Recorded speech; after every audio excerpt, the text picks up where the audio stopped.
It is pneumatically powered. So it has to be plugged into a source. Typically it's always oxygen because that's how we run it through the Parapack. So, okay. Very simple to use. Only one button that we use to turn it on is CMV. So you turn it to the right, and that has turned it on. If you turn it to the left, it's for CPAP, but not for ET tube CPAP. It's for like BiPAP Trilogy. So it comes with a special mask and setup. So therefore we never use it for that. You just have to worry about the one side. Okay, I'm gonna turn it on. This is our tidal volume. Typically always set at 500. Our rate is anywhere from 14 to 16. Anywhere in that area is okay to use. This is our PEEP. In order to read your PEEP, you have to look at the manometer and see where it stops because it's the end expiratory pressure. Any questions on any of that? Okay, and where it goes up to is your peak expiratory pressure. So that's the top number. You usually don't want that too high. 25, 30 is usually okay, but not too much more than that. Here's your alarm silence button here. And our oxygen is here. It only does 50 or 100%. Nothing less, nothing in between, just 50 or 100. So if I switch to 100, we're at 50 now. Notice the difference, the change in the sound. Okay? So I'm going to go back to 50%.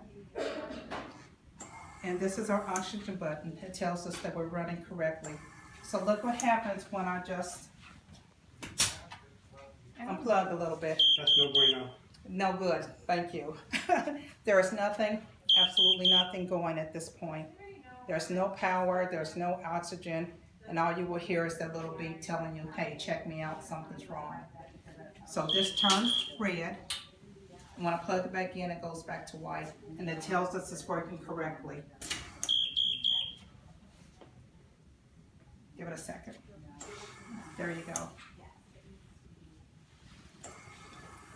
Okay, up here is our pressure limit, pressure alarm limit. If you turn it all the way down, if it's in the white, you will constantly hear an alarm.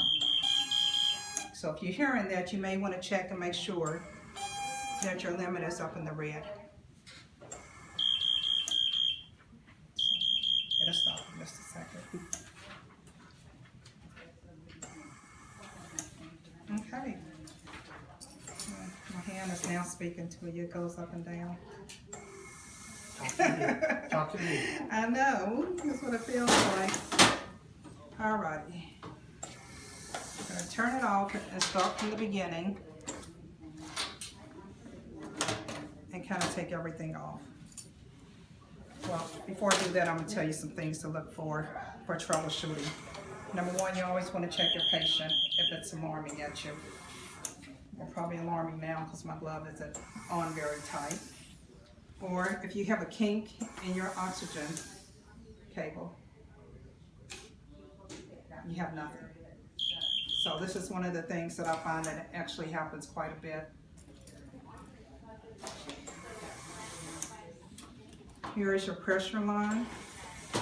If it's not screwed on tight, you won't get good pressures and it won't read correctly. I'm just going to do it.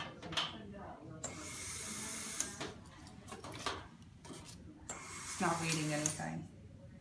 Machine is still going, but you're not getting any readouts.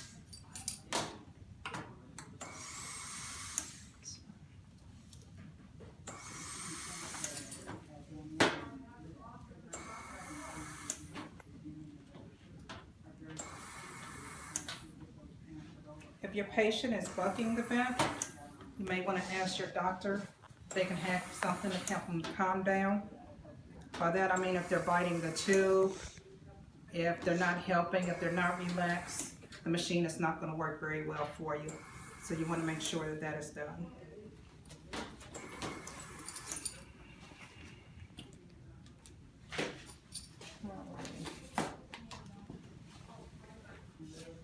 Hollisters, has everyone put on a Hollister before?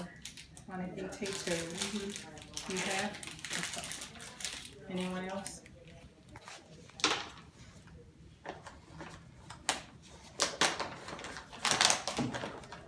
Well, I went to one hospital once, and they had it upside down and down here on the chin, and the ET tube on top. That is totally wrong. You wanna make sure you have an ET tube on the bottom. These ends go on your cheeks, okay? So it should be even, and this part goes over the lip, which has a little sponge on it just to keep it from pressing in.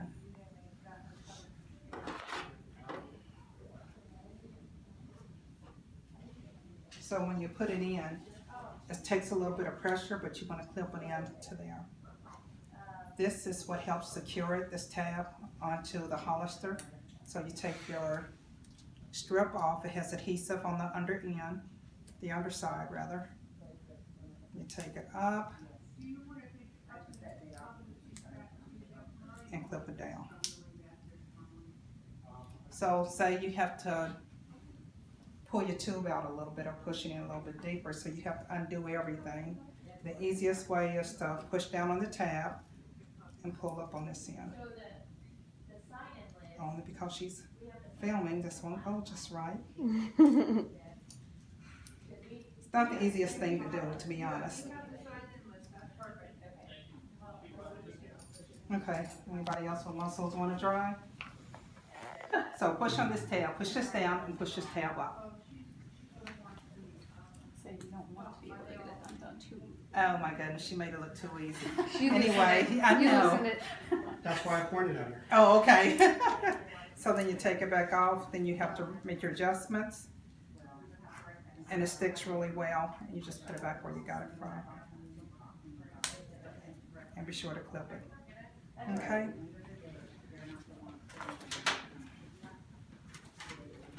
Hey, Millie. Your end title hooks up to this end of your suction catheter, which will fit in to here. And this goes into the monitor, this end here. Okay, and this is where your ET tube is coming out from. Any questions on that? No? Okay.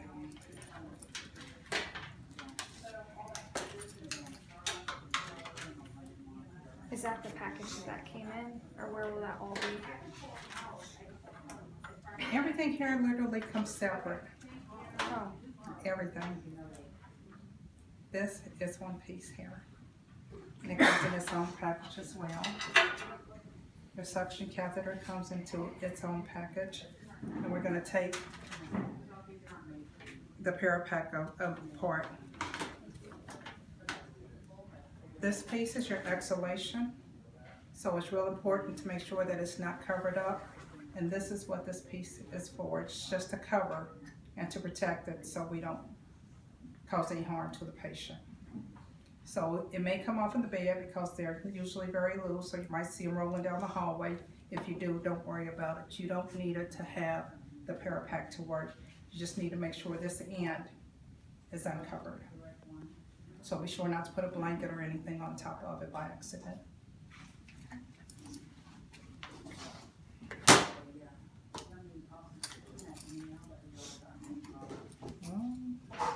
This piece comes separate.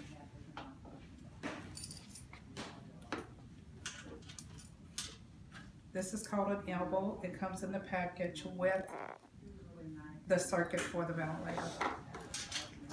And this is your circuit. Right here. So all this comes as one. Right here. Your filter is separate. And your HME is separate as well. Does anybody know what an HME looks like? Let me get it for you real quick. I just noticed I didn't